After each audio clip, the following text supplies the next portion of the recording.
Chapter 70, The Second Resurrection.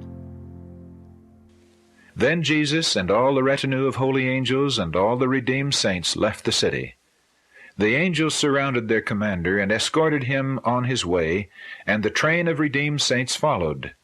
Then in terrible, fearful majesty, Jesus called forth the wicked dead, and they came up with the same feeble, sickly bodies that went into the grave. What a spectacle! What a scene! At the first resurrection, all came forth in immortal bloom, but at the second, the marks of the curse are visible on all. The kings and noblemen of the earth, the mean and low, the learned and unlearned, come forth together. All behold the Son of Man, and those very men who despised and mocked him, who put the crown of thorns upon his sacred brow and smote him with the reed, behold him in all his kingly majesty.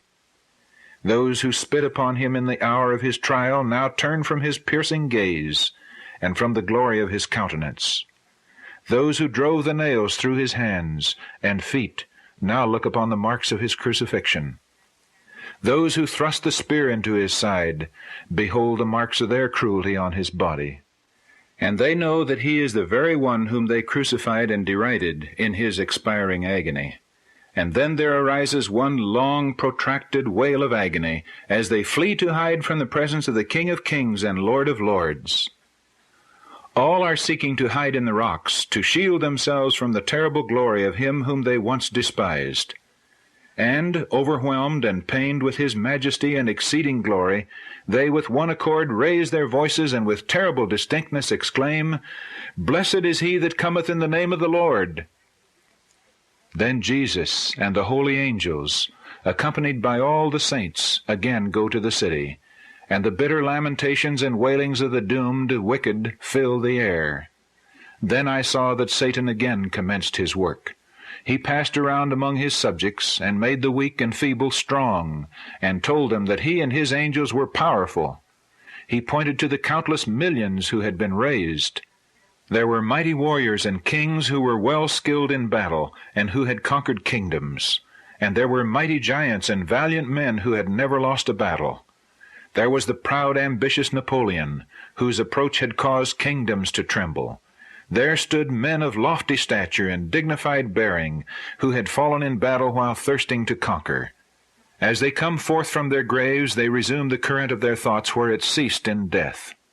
They possess the same desire to conquer which ruled when they fell. Satan consults with his angels, and then with those kings and conquerors and mighty men. Then he looks over the vast army and tells them that the company in the city is small and feeble, and that they can go up and take it, and cast out its inhabitants, and possess its riches and glory themselves. Satan succeeds in deceiving them, and all immediately begin to prepare themselves for battle. There are many skillful men in that vast army, and they construct all kinds of implements of war. Then, with Satan at their head, the multitude move on. Kings and warriors follow close after Satan, and the multitude follow after in companies. Each company has its leader, and order is observed as they march over the broken surface of the earth to the holy city. Jesus closes the gates of the city, and this vast army surround it, and place themselves in battle array, expecting a fierce conflict. Jesus and all the angelic hosts and all the saints, with the glittering crowns upon their heads, ascend to the top of the wall of the city. Jesus speaks with majesty, saying, "Behold, ye sinners, the reward of the just, and behold, my redeemed, the reward of the wicked."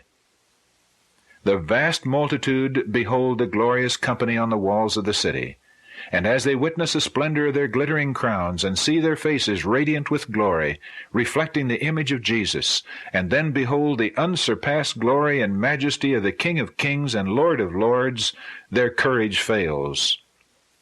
A sense of the treasure and glory which they have lost rushes upon them, and they realize that the wages of sin is death. They see the holy, happy company whom they have despised, clothed with glory, honor, immortality, and eternal life, while they are outside the city with every mean and abominable thing.